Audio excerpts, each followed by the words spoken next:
Hi everyone, today we'll be discussing the budget which came out on 1st of February 2025. Every year it is released by the government on 1st of February and this is extremely important for both your prelims and mains exam. तो budget division जो है वो budget को निकालती है which is under the department of economic affairs, ministry of finance. Further जो budget word है वो कॉन्स्टिट्यूशन में कहीं नहीं लिखा है but article 112 talks about the annual financial statement which is essentially the budget. तो उसके अकॉर्डिंग ये बजट रिलीज़ होता है every year. I think you know the basics of the budget. अब हम बस जनरली इसको डिस्कस करेंगे. सो ये इतना इम्पोर्टेंट नहीं है बेसिकली कि हम एग्रीकल्चर, एमएसएमई, इन्वेस्टमेंट, एक्सपोर्ट्स पे हमारा बजट फोकस कर रहा है. And this budget really spoke about the power of the rising middle class and there were so many initiatives taken for the middle class. तो एक चीज़ है ज्ञान, GYAN, जिसको हमारी गवर्नमेंट काफ़ी फोकस करती है. उसकी फुल फॉर्म है गरीब, यूथ, अन्नदाता एंड नारी. Because the farmer, the women, the youth and the poor are what are most important for the government and targeted schemes उनके लिए लानी ज़रूरी होती हैं. तो इसमें जो इम्पॉर्टेंट चीज़ है वो है कि जो KCC होता है, किसान क्रेडिट कार्ड, जो अब तक बाय द वे हम 7.7 करोड़ फार्मर्स को दे चुके हैं. इसमें सिर्फ फार्मर्स नहीं आते, फिशरमैन, डेयरी फार्मर्स सब आते हैं. उसकी लोन की जो लिमिट है वो 5 लाख हो गई है, एक्सपैंड कर दी गई है. देन एक नई स्कीम लॉन्च हुई है जिसका नाम है प्राइम मिनिस्टर धन धान्य कृषि योजना. तो बेसिकली ये 100 डिस्ट्रिक्ट्स ऐसी बनाई जा रही हैं जिनमें agriculturally related agri district programmes conduct किए जाएंगे. Basically improving the farmers of those 100 districts, targeted improvement होगा. एक ही national mission on high yielding seeds भी है which is not that important. Mission है फॉर कॉटन प्रोडक्टिविटी कि because cotton is so important, cotton farming is so important for us. तो उसकी improvement के लिए. एंड सबसे इम्पॉर्टेंट यही है, मखाना बोर्ड बनाया जा रहा है अब बिहार में. मखाना आई एम श्योर आप लोग सब खाते होंगे, तो उसका स्पेसिफिकली एक बोर्ड बन रहा है बिहार में. देन वे फोकसिंग ऑन आत्मनिर्भरता इन पल्सेस, बिकॉज पल्सेस मोस्टली हम इम्पोर्ट करते हैं काफ़ी हद तक. ऑल्दो हम प्रोड्यूस भी करते हैं बट काफ़ी इम्पोर्ट करते हैं, तो उसके लिए हमें we should grow it here, right. Then एक इंडिया पोस्ट जो है, जिसका फिर इंडिया पोस्ट पेमेंट बैंक भी बन गया था, तो उसको बेसिकली हम प्रमोट कर रहे हैं as a single touch point for everybody. It's to promote financial inclusion. तो उसी में DBT सर्विसेज, इंश्योरेंस, बाकी डिजिटल सर्विसेज प्रोवाइड करेगा वो. Okay, the next thing is that एक scheme for first time entrepreneurs लाए हैं. तो बेसिकली जैसे आप देख ही रहे हैं, हम लोग बहुत ज़्यादा स्टार्टअप्स प्रमोट कर रहे हैं इंडिया में. आप शार्क टैंक भी देखते होंगे. तो उसमें 5 लाख फर्स्ट टाइम एंटरप्रेन्योर्स जो होंगे, जिसमें स्पेसिफिकली विमेन, SC/ST को फोकस किया जाएगा, उनके लिए 2 करोड़ तक का लोन दिया जाएगा for the next 5 years. So it's a very good step to boost innovation, startups and businesses in the country. फिर एक जैसे KCC होता है वैसे एक क्रेडिट कार्ड निकाला गया है फॉर माइक्रो एंटरप्राइजेस. तो उसकी 5 लाख लिमिट होगी एंड वो उन्हीं को दिया जाएगा जो उद्यम पोर्टल पे रजिस्टर्ड है. Okay, so for those who few don't know, Udyam portal एक गवर्नमेंट ने पोर्टल बनाया है जिसमें MSMEs को रजिस्टर करना कंपलसरी है in case they want to take any of the MSME benefits and they are a lot. So बहुत फ़ायदेमंद रहता है ये MSMEs के लिए. In case you are also thinking of starting a micro, small or medium business, you should register yourself on Udyam. And in fact, bank accounts खोलने के लिए भी Udyam registration consider किया जाता है along with GST and other things. ठीक है, ये दोनों चीज़ें हो गई हैं. देन मैन्युफैक्चरिंग मिशन है. मैन्युफैक्चरिंग हम काफ़ी टाइम से प्रमोट करना चाह रहे हैं अपने कंट्री में. तो इसमें हम वो cost of doing business, ease of doing business करना चाहते हैं, MSMEs इंप्रूव करना चाहते हैं, क्वालिटी ऑफ प्रोडक्ट्स, मैन्युफैक्चरिंग पे फोकस करेंगे तभी तो होगा ना. फिर अवेलेबिलिटी ऑफ टेक्नोलॉजी की बात है. अब इसमें एक और बात हो रही है कि लेबर इंटेंसिव सेक्टर्स के लिए क्या कर रहे हैं. तो एक ये है focus product scheme for footwear and leather, क्योंकि लेदर भी काफ़ी हम एक्सपोर्ट भी करते हैं, तो उनके लिए ये है कि एम्प्लॉयमेंट जनरेट हो वहाँ पे. Toy sector, made in India toys की बहुत बात हो रही है which is very important because हम मोस्टली चाइना से टॉयज़ इम्पोर्ट कर रहे हैं when we can actually make them here. In fact wooden toys बहुत traditionally कर्नाटका वगैरह तमिलनाडु में बनाए जाते हैं, so we should obviously promote that. फिर एक national institute of food technology बनाया जाएगा बिहार में, तो उससे बहुत फूड प्रोसेसिंग को, फार्मर्स को, एंटरप्रेन्योरशिप के लिए बहुत बेनिफिट होगा. सो बिहार में 2 चीज़ें हो गई, makhana board and the national institute of food technology.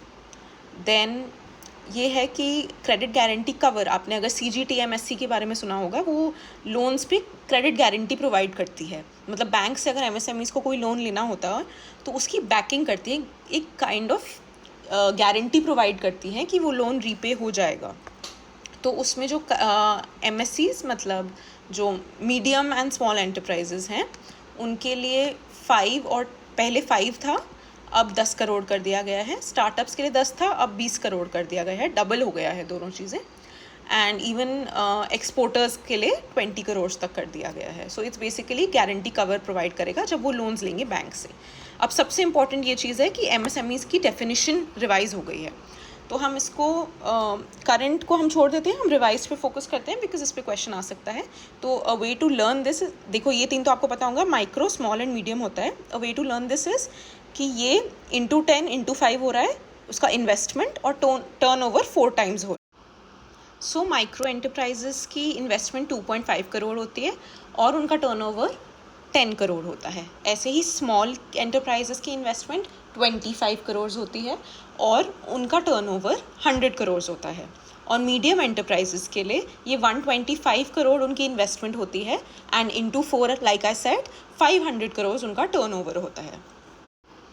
Next हम जो ह्यूमन कैपिटल और इनोवेशन और अदर गवर्नमेंट स्कीम्स की इसमें बात हुई है, तो सक्षम आंगनवाड़ी, बेसिकली आंगनवाड़ी इसकी कैपेसिटी बिल्डिंग करना, उनकी इम्प्रूवमेंट करना. और पोषण 2.0, पोषण 2.0 में ये सब आता है जैसे आपका मिड डे मील स्कीम हो गया और सारे इनिशिएटिव्स जो न्यूट्रिशन इम्प्रूवमेंट ऑफ चिल्ड्रन पे फोकस करते हैं. Expansion of capacity in IITs को इम्प्रूव करना है, इनोवेशन बढ़ानी है. क्या आपको पता है कि हमारे कंट्री में R&D, रिसर्च एंड डेवलपमेंट में हम 1% ऑफ GDP से भी कम एक्सपेंडिचर करते हैं. It's a meagre 0.6% of our GDP, which is very low. So we really need to focus on that. फिर day care cancer centres in all district hospitals बनाना बहुत ज़रूरी है कैंसर केयर के लिए.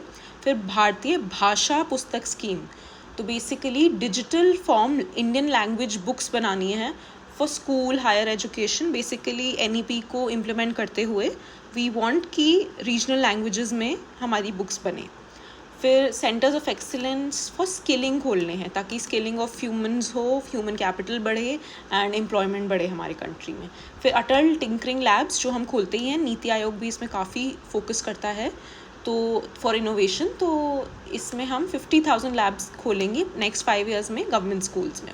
फिर एक और सेंटर फॉर एक्सीलेंस बनेगा AI के लिए and for education related AI, उसका 500 करोड़ का आउटले है. देन ब्रॉडबैंड कनेक्टिविटी, जो आपको पता होगा USOF फंड होता था जो भारत नेट प्रोग्राम भी अब इम्प्लीमेंट करता है उसके फंड से, जिसका नाम अब डिजिटल भारत निधि फंड हो गया है. तो ब्रॉडबैंड कनेक्टिविटी हमें प्रोवाइड करनी है सारे गवर्नमेंट सेकेंडरी स्कूल्स और प्राइमरी हेल्थ सेंटर्स में, रूरल एरियाज़ में. बेसिकली रूरल एरियाज़ में हर जगह, हर स्कूल जो सेकेंडरी स्कूल है और प्राइमरी हेल्थ केयर सेंटर है, वहाँ ब्रॉडबैंड कनेक्टिविटी होनी चाहिए. फिर क्योंकि इंडिया में डॉक्टर्स की इतनी कमी है तो हम मेडिकल एजुकेशन इम्प्रूव करने के लिए 10,000 एडिशनल सीट्स लाने की बात कर रहे हैं. तो जो 75,000 टोटल सीट्स का टारगेट था 5 ईयर्स का, उसमें से 10,000 हम इस साल लाने की बात हो रही है. देन PM स्वनिधि, ये स्कीम बहुत इंपॉर्टेंट स्कीम है for all the street vendors and even hawkers, जो बेसिकली उनको पहले हम लोन देते हैं, जो पहले सिर्फ 10,000 रुपये होता था, फिर वो बढ़ा के 10,000, 20,000 और 50,000 कर दिया गया था.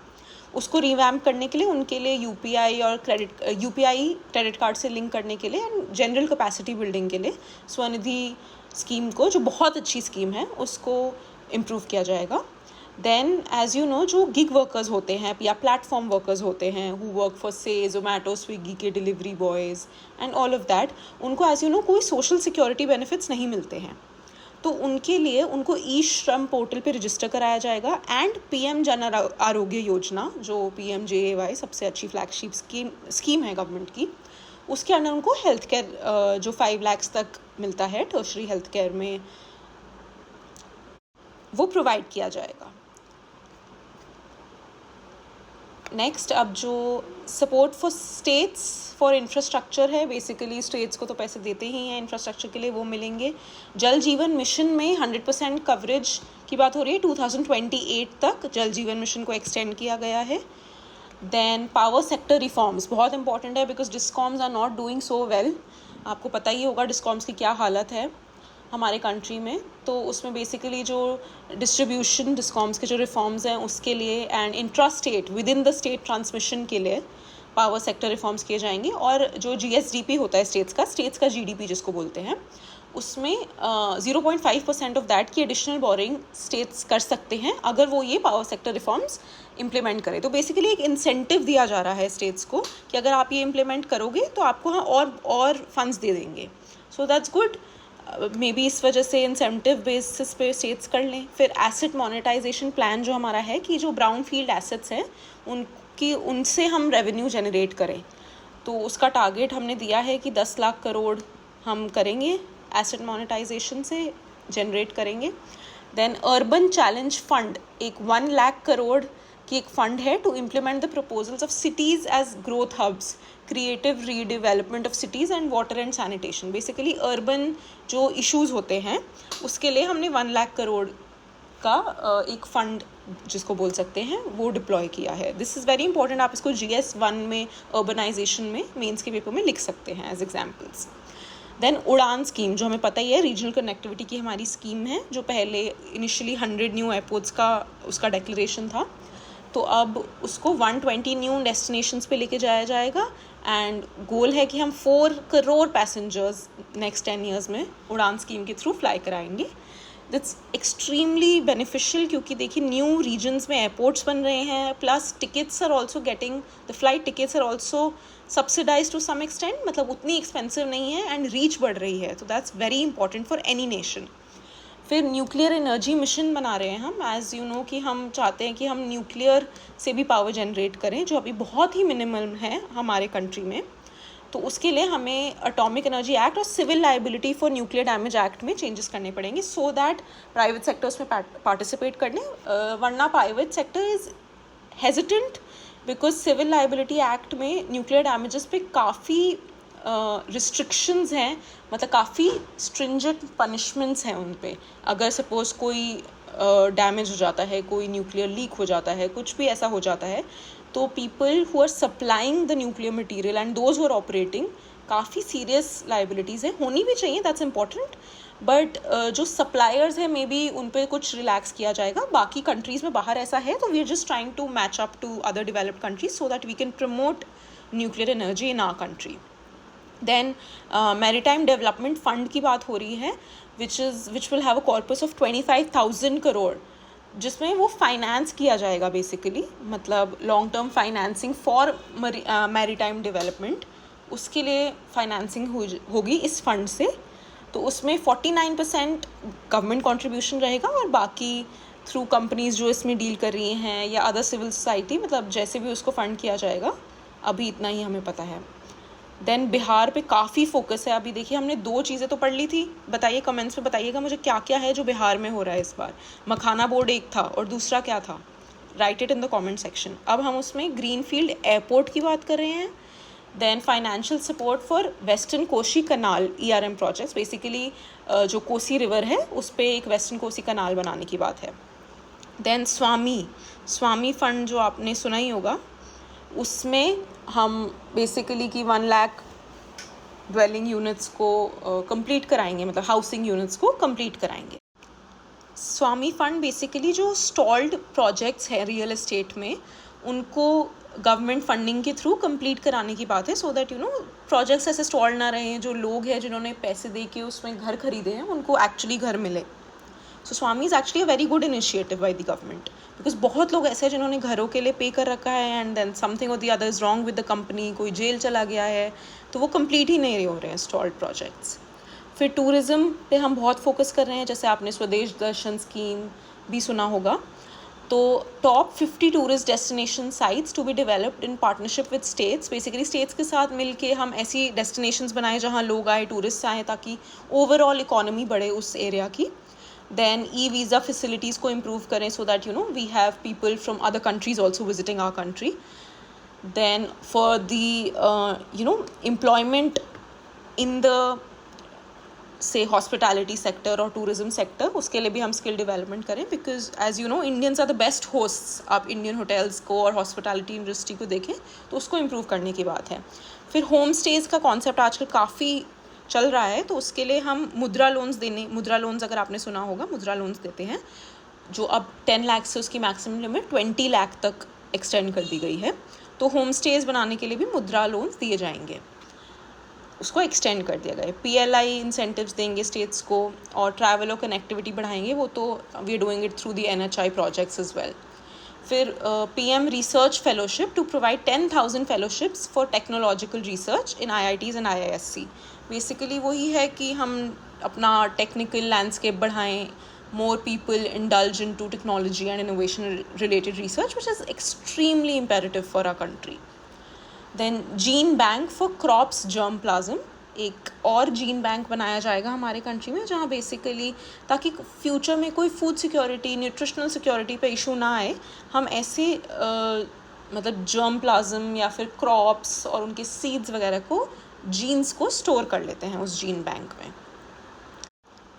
फिर एक काफ़ी इंटरेस्टिंग ज्ञान भारतम मिशन लॉन्च हुआ है, विच इज़ बेसिकली कि हम जो हमारी मैन्यूस्क्रिप्ट हेरिटेज है, मतलब जो इतनी ओरिजिनल कॉपीज़, मैन्यूस्क्रिप्ट्स, टेक्स्ट हमारे पास हिस्टोरिकली अवेलेबल हैं, which shows our vast culture, उसको हम प्रिजर्व करें, कंजर्व करें. तो हम मोर देन 1 करोड़ मैन्यूस्क्रिप्ट्स को national digital repository of Indian knowledge systems में शेयर करेंगे, तो ताकि वो उसका एक डिजिटल लेजर बन जाए sort of, and it's preserved.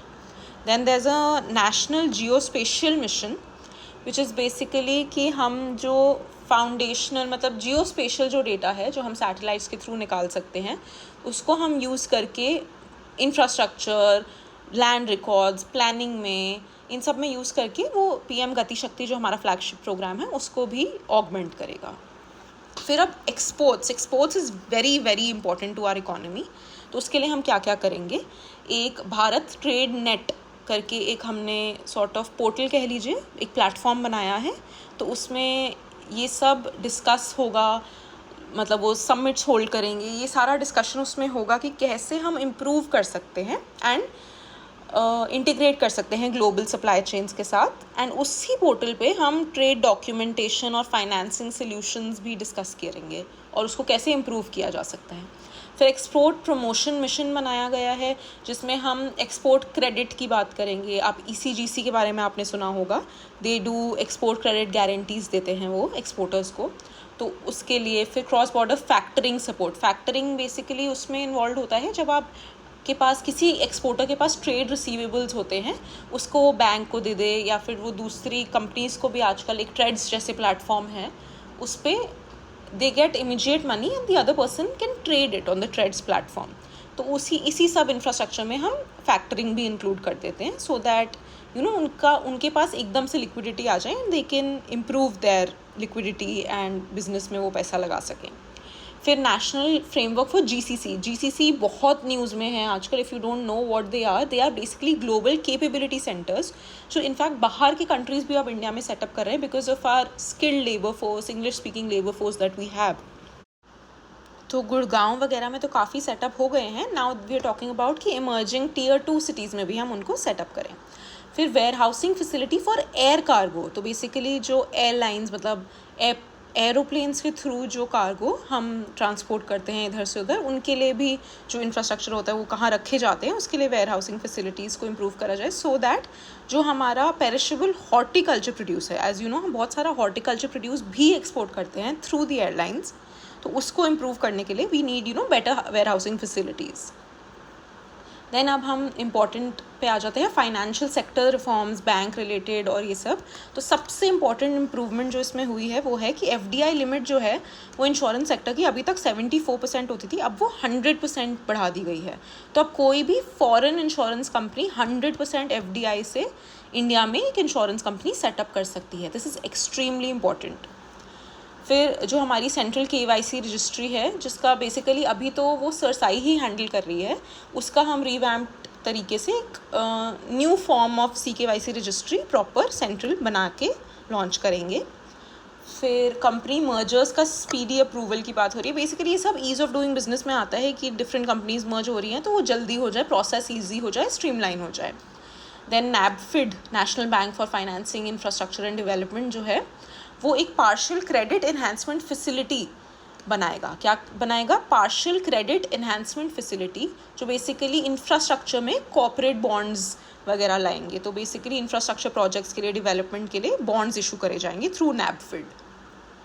फिर एक Grameen credit score to serve the credit needs of SHG members and people in rural areas. तो आप देखेंगे कि जो अर्बन एरियाज़ होते हैं उनमें तो फिर भी लोन्स मिलना ईजी होता है, बट बैंकिंग सिस्टम को इतना शायद ट्रस्ट नहीं है रूरल एरियाज़ और SHGs पे कि इफ़ दे कि वो कहीं वो लोन्स NPA ना हो जाए, will they be able to actually repay the loans. तो उसके लिए एक ग्रामीण क्रेडिट स्कोर, जैसे सिबिल स्कोर होता है वैसे ही लाइंस पे एक ग्रामीण क्रेडिट स्कोर निकाला जाएगा for the SHGs members and generally rural area में जो लोग रहते हैं, ताकि उनको भी लोन्स मिलना थोड़ा ईजी हो जाए. इसमें यही था. फिर टैक्स रिफॉर्म्स तो हम सबको पता ही है कि 12 लाख तक अब टैक्स नहीं लगेगा in the new tax regime. फिर एज ऑलवेज हम रेगुलेटरी रिफॉर्म्स की बात कर रहे हैं, वही ease of doing business improve करने के लिए, इन्वेस्टमेंट अट्रैक्ट करने के लिए. तो एक investment friendliness index of states बनाया जाएगा. बेसिकली स्टेट्स की एक रैंकिंग होगी जिसमें कौन से स्टेट्स इन्वेस्टमेंट फ्रेंडली हैं उनको लिस्ट किया जाएगा. जैसे अगर आप आजकल न्यूज़पेपर भी देखते होंगे तो गुजरात का या कर्नाटका गवर्नमेंट या उड़ीसा गवर्नमेंट, इनके काफ़ी फुल पेज एड्स आते हैं where they try to promote their states as investment friendly destinations, so that बहुत लोग यहाँ पे फैक्ट्री सेटअप करें, मैन्युफैक्चरिंग यूनिट सेटअप करें एंड इन्वेस्ट करें. तो उसके लिए एक इनिशिएटिव है. देन जन विश्वास बिल जो हम काफ़ी टाइम से लाए हैं, तो बेसिकली जिसमें डीक्रिमिनलाइज कर रहे हैं हम काफ़ी लॉज को, जिनको क्रिमिनल से हम सिविल लॉज बना रहे हैं, पनिशमेंट्स बना रहे हैं कि इंस्टेड ऑफ जेल टर्म आप इतना फ़ाइन देंगे तो वो ठीक हो जाएगा, which is important for businesses. तो उसमें हम मोर देन 100 प्रोविजंस डीक्रिमिनलाइज करने की बात कर रहे हैं. फिर एक FSDC मैकेनिज्म होता है, मतलब उसके बारे में बात हुई है, to evaluate impact of current financial regulations and subsidiary instructions. तो बेसिकली कि जो अभी करंट पॉलिसीज़ हैं वो कैसे अफेक्ट कर रही हैं हमारे सेक्टर्स को, फाइनेंशियल सेक्टर को, उसको एनालाइज करने के लिए. जैसे FSDC में ना RBI, SEBI, इन सब के मेंबर्स होते हैं, तो वेरी नॉलेजेबल पीपल, एंड उनके साथ उस मैकेनिज्म के through they are trying to assess कि कैसा इम्पैक्ट हो रहा है चीज़ों पे. अब इनडायरेक्ट टैक्सेस पे आ जाते हैं. जैसे GST भी एक इनडायरेक्ट टैक्स होता है. तो अब उसमें हम जो कस्टम्स टैरिफ स्ट्रक्चर है फॉर इंडस्ट्रियल गुड्स, उसको थोड़ा रैशनलाइज करने की बात हो रही है. तो उसमें हम कह रहे हैं कि 7 टैरिफ रेट्स हटा देंगे, थोड़ा स्ट्रीमलाइन करेंगे. Apply not more than 1 cess और सरचार्ज, मल्टीपल सेसेस सरचार्जेस नहीं लगेंगे, तो वो थोड़ा रैशनलाइज हो जाएगा, वही बात है. फिर apply equivalent cess to maintain effective duty incidence on most items and lower cess on certain items. Cess कम करना, इफेक्टिव ड्यूटी जो है मतलब उसका इंसिडेंस इम्प्रूव करना, ये सब इसी चीज़ों के लिए मेजर होता है कि जो एक्सपोर्ट इम्पोर्ट है वो हमारा इम्प्रूव हो जाए, जनरल ट्रेड इम्प्रूव हो जाए. अब सेक्टर स्पेसिफिक कुछ प्रपोजल्स है जिनकी हम बात करेंगे. अब मेक इन इंडिया हम बहुत प्रमोट करते हैं, उसमें हम कह रहे हैं कि open cell for LED LCD TV, looms for textiles, capital goods for lithium ion battery जो हमारे सारे इलेक्ट्रॉनिक गुड्स में लगती है, EVs में लगती है, मोबाइल फ़ोन्स में लगती है, इन सब के लिए हम सेल एग्जेम्पशंस के बारे में बात कर रहे हैं. फिर MRO प्रमोट करें. MRO पता है आप लोगों को क्या होता है? Maintenance, repair and overhaul. तो इसमें हम कह रहे हैं कि हम 10 साल का एग्जेम्पशन देंगे goods for ship building and ships for breaking, extension of time limit for export of railway goods imported for repairs. तो बेसिकली शिप बिल्डिंग के लिए जो हम MRO ऑपरेशंस तक की हमारे इम्प्रूव कर पाए, कि मतलब बाकी कंट्रीज़ की शिप्स भी हमारे पास आए, हम उसका भी मेंटेनेंस करें, रिपेयर करें, ओवरहॉल करें, तो उससे ऑब्वियसली हमारी शिपिंग इंडस्ट्री इम्प्रूव होगी ना, वो उसमें और रेवेन्यू आएगा. फिर एक्सपोर्ट को प्रमोट करने के लिए हम जो इनपुट्स लगते हैं हैंडीक्राफ्ट्स और लेदर इंडस्ट्रीज़ में, उनको ड्यूटी फ्री कर देंगे, ताकि जो इम्पोर्ट हो रहा है एटलीस्ट मतलब इनपुट्स हैं उस पर कोई ड्यूटी नहीं लगेंगी, तो सस्ता चीज़ें बन जाएंगी, ज़्यादा एक्सपोर्ट होंगी। फिर trade facilitation, time limit fixed for finalisation of provisional assessment, new provision for voluntary declaration of material facts post clearance and duty payment with interest but without penalty. IGCR rules amended to extend time limit to 1 year and file quarterly statement instead of monthly। मतलब यही ease किया जा रहा है कि monthly की बजाय आप क्वार्टरली दे दो, हर महीने फिर आपके सर पे ना, मतलब जैसे जो एक्सपोर्टर्स होंगे उन पे थोड़ा ईज़ हो जाएगा उनको कि हर महीने नहीं करना पड़ेगा, उसकी बजाय क्वार्टरली कर लिया। बाकी स्ट्रीमलाइन कर रहे हैं प्रोसेसेस को। फिर लाइफ सेविंग मेडिसिन की बात हो रही है, रेयर डिजीज़ में जो यूज़ होती हैं, कैंसर के लिए जो यूज़ होती हैं, तो 36 लाइफ सेविंग ड्रग्स मेडिसिन को एग्जेम्प्टेड लिस्ट में डाल दिया है। 6 मेडिसिन हैं जो अब 5% ड्यूटी लिस्ट में आ गई हैं, मतलब उन पर ड्यूटी कम हो गई है। 37 medicine and 13 new patient assistant programmes in exempt list. तो इस पर बेसिकली कि जो life saving medicine, cancer medicine, ये सब सस्ती हो जाएंगी, उसका एसेंशियल इम्पैक्ट यही होगा। फिर direct tax reforms, income tax जो मैंने आपको बताई दिया था 12 लाख से कम पे, तो बेसिकली ये स्पेशली मिडिल क्लास पे फोकस कर रहा है। एंड ये जो यहाँ तक का है इस पे आपको रिबेट मिल जाएगी। फिर अगर आप 12 से 16 लाख में होंगे तो आप पे 15% ही लगेगा टैक्स, 16 से 20 पे होंगे तो आप पे 20% ही लगेगा, वर्सेस जो ओल्ड टैक्स रिजीम है उसके अकॉर्डिंग 30% टैक्स लगता था इस वाले ब्रैकेट में।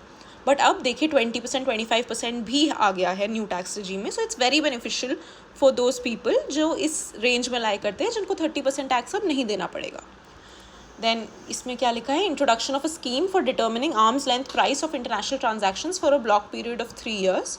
आर्म्स लेंथ प्रिंसिपल ये होता है कि कनेक्टेड कंपनीज ना करें, ऐसा ना हो कि जो कंपनी खरीद रही है वो वही कंपनी है जो बेच रही है, मतलब दो अलग कंपनीज जो हैं जो किसी चीज़ों में ट्रेड कर रही हैं वो एक ही की सब्सिडरी ना हो, या रिलेटेड कंपनीज, सिस्टर फर्म्स जिनको बोलते हैं, वो ना हो। There should be an arm's length, so that अगर कुछ एक में प्रॉब्लम हुए तो सब में प्रॉब्लम ना हो जाए, या फिर कोई एक फ्रॉड करे तो दूसरे पे उसका इफेक्ट ना आए। ऐसे ही सेफ हार्बर रूल्स की बात हुई है, ये सब transfer pricing, arm's length principle, ये सब रिलेटेड चीज़ें हैं। ओके, फिर हम TCS TDS की बात कर लेते हैं। तो जो सीनियर सिटीजन्स को जो बेसिकली उनका TDS कटता था, से FD पे जो उनको इंटरेस्ट मिल रहा है उस पर 50,000 तक एग्जेम्प्टेड था टैक्स से, अब उसको बढ़ा के 1 लाख कर दिया है, which is a major step. मतलब senior citizens are very happy now कि उनको या तो ITR नहीं भरनी पड़ेगी अगर उनका 1 लाख तक ही आ रहा होगा, या फिर टैक्स नहीं लगेगा, तो obviously they are happy. Then जो annual limit of 2.5 lakh for TDS on rent, हाँ रेंट पे जो TDS काटता होता था उसके 2.4 लाख के ऊपर उस पर TDS लगता था, अब वो 6 लाख हो गया है, क्योंकि आप अज्यूम भी करेंगे कि 50,000 अगर मतलब महीने का रेंट है किसी को मिल रहा है, इतना तो आजकल होता ही है, मतलब स्पेशली Tier 1 सिटीज़ में तो होता ही है, तो ईजी हो गया है लोगों के लिए अब। फिर वॉलंटरी कंप्लायंस को प्रमोट करेंगे, तो जैसे जो अपडेट करनी होंगी अगर आपको पुरानी रिटर्न्स, जो पहले आप 2 साल तक की कर सकते थे, अब आप 4 साल तक की रिटर्न अपनी अपडेट कर पाएंगे, ताकि आप पे आगे जाके अगर कुछ गलत, मतलब अगर आपको अपनी गलती रियलाइज़ हो गई है, आप टैक्स पे कर दें और उसको फिक्स कर दें, ताकि आगे the IT department does not look out for you because you are actually paying your taxes well and on time, and everybody should pay their own taxes. You should, it's very important. फिर compliance burden थोड़ा कम होने की बात है कि जैसे जो small charitable trust होती हैं, इंस्टीट्यूशंस होते हैं, तो उनके लिए increasing the period of registration from 5 years to 10 years, मतलब पहले 5 साल के लिए रजिस्टर होते थे, अब 10 साल के, मतलब उनको बार बार नहीं कराना पड़ेगा। फिर tax payers to be allowed to claim annual value of 2 self occupied properties. हाँ पहले ये होता था कि ऐसा माना जाता था कि आप एक ही घर रख सकते हैं, मतलब उस पर अगर एनुअल वैल्यू की जैसे जो क्लेम्स होते हैं तो एक प्रॉपर्टी पे ही होता था, क्योंकि आप रहेंगे तो एक ही घर में ना, अब 2 तक वो प्रोवाइड हो गया है। तो बेसिकली कि लोग इन्वेस्ट करके और घर खरीदते हैं तो उनको भी बेनिफिट मिल जाएगा थोड़ा सा।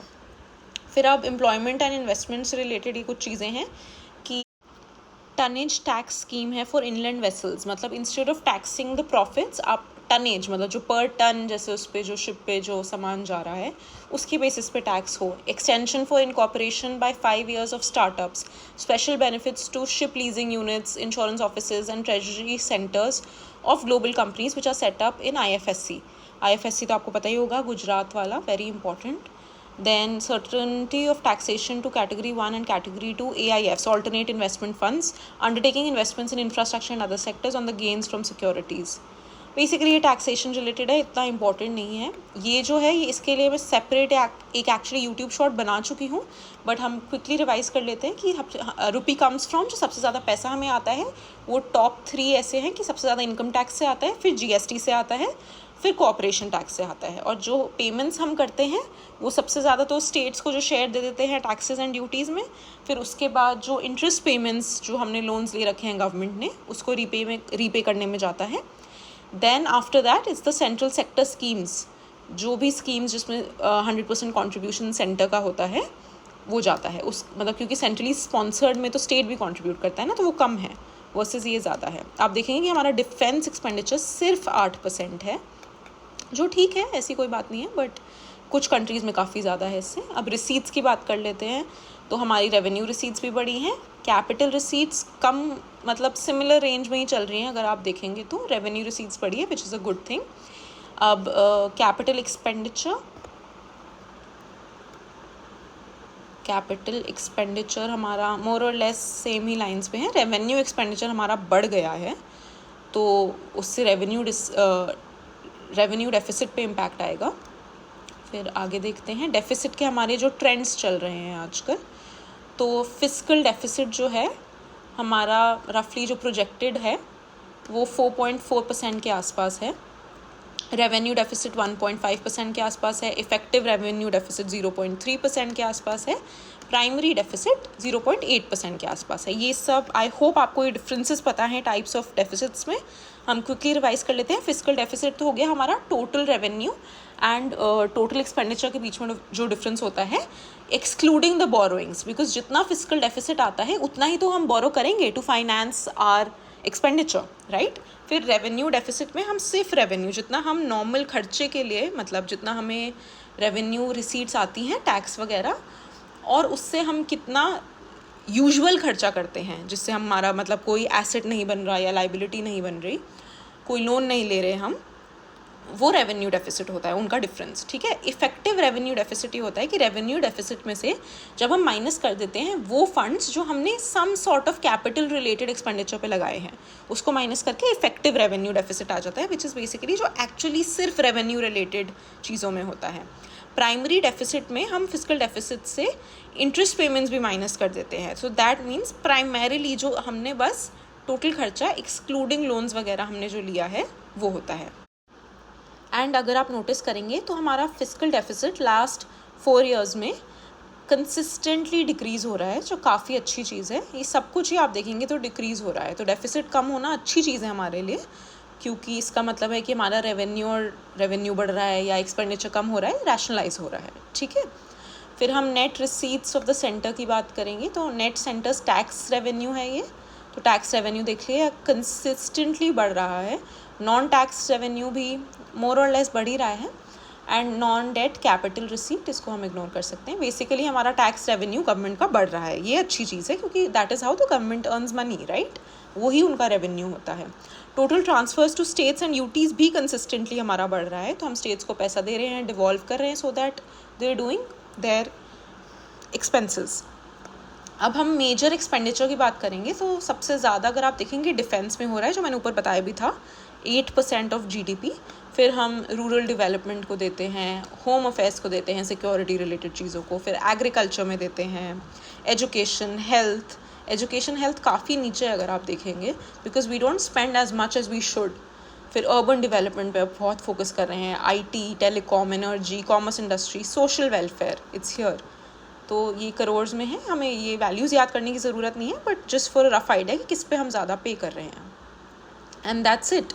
We've covered the entire important things of the budget. I hope you enjoyed this session and thank you so much.